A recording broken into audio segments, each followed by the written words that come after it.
So, as far as Lucky Joe's goes, what made you decide to open up an Irish pub nestled in a Western saloon here in Fort Collins? Well, finding a theme and finding a name was way more difficult than I thought it was going to be. Sure.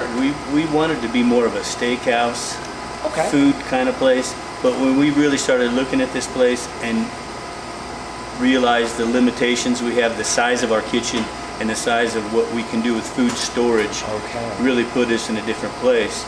So we opened up and we had a nice little bar and grill menu. Sure. We opened up more as a saloon with a little bit of Irish flair. Okay.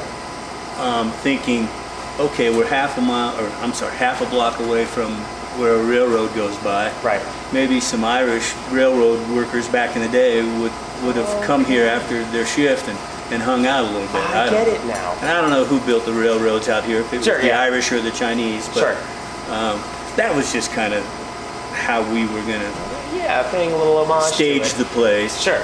And after our first St. Patty's Day, our customers decided we were an Irish pub. I've got you. So it was a communal effort. I like that. It was, we just decided, hey, this is what they think we are, let's just go with it and be more Irish. Okay. And forget about the saloon part.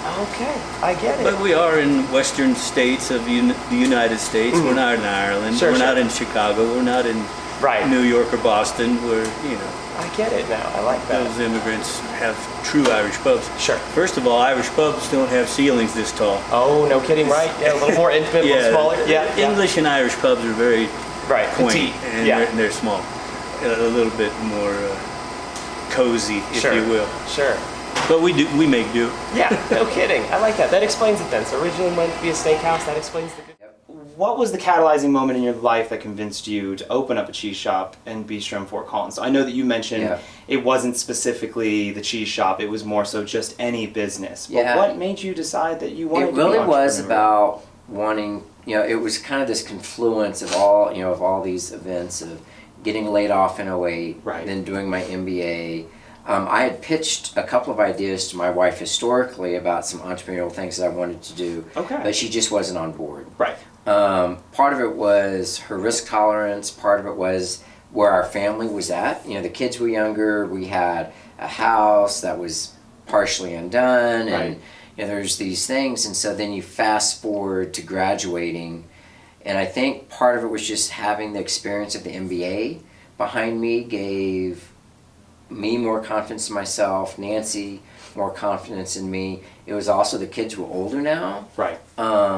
And then it also really was about that my brother was going to be coming on board with us as well, and the three of us really made up this really great team that I had kind of the business background, to drive all the behind the scenes stuff.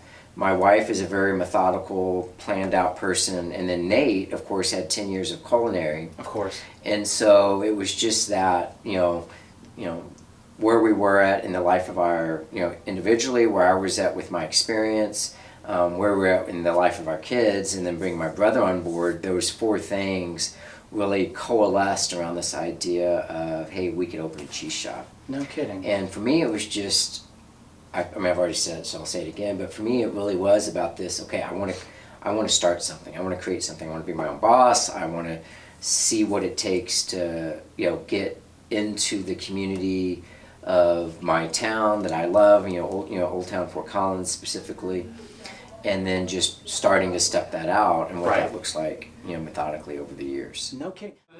Thanks for sending the questions ahead of time so we can think about who would cover some of those. We're an evergreen company. You can Google Tugboat Institute and read more up on that. But there's like 250 companies throughout the U.S. Wynn founded this organization about 7 years ago or more when it founded. Basically, they're privately held companies. They're not publicly traded. They don't have private equity.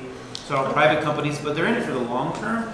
And that's kind of how they've always been. The Odells have been around for 32-ish years, 33 years. I forget our anniversary now. I think it's 89. 89, but yeah. I can't remember the exact date.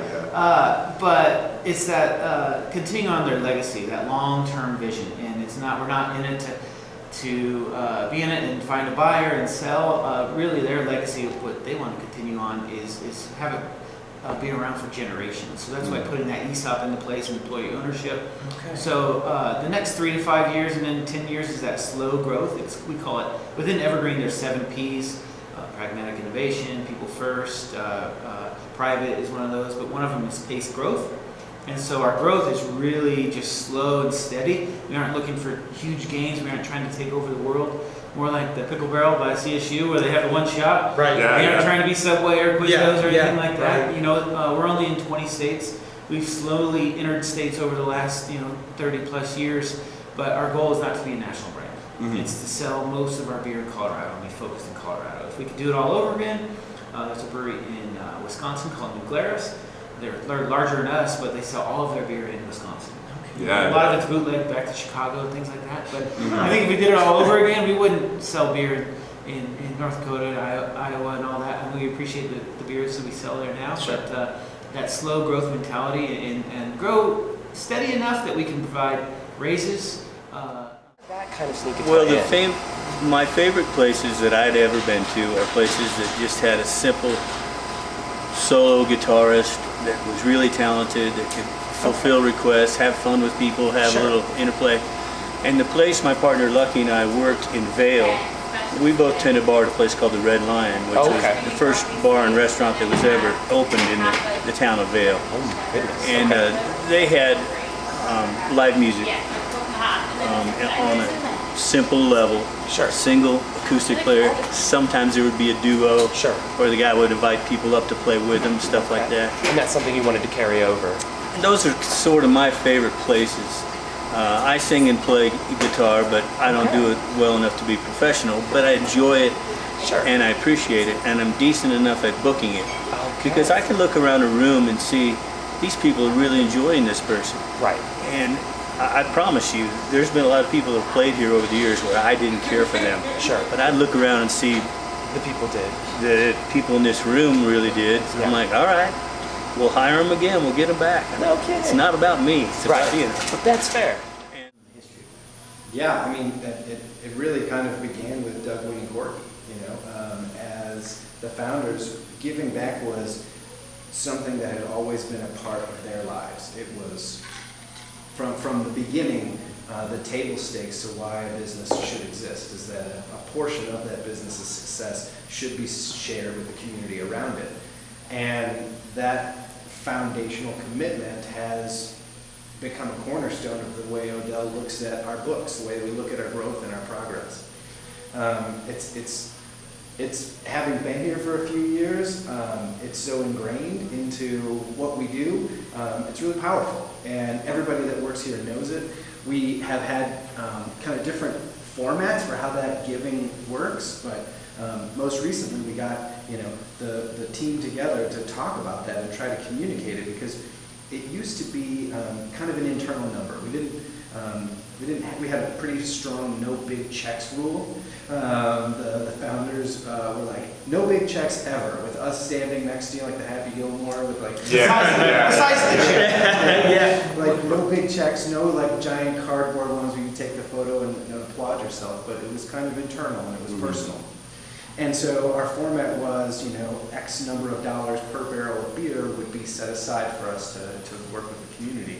And I think what we realized is that was really hard to communicate to our fans, and that it was meaningful to our fans and to the community at large. Like, what's really interesting to see in business right now is how private companies are using their philanthropy and their way to give back as sort of a foundational reason to choose that business. And I think that's so different from the way that businesses operated 50, 100 years ago.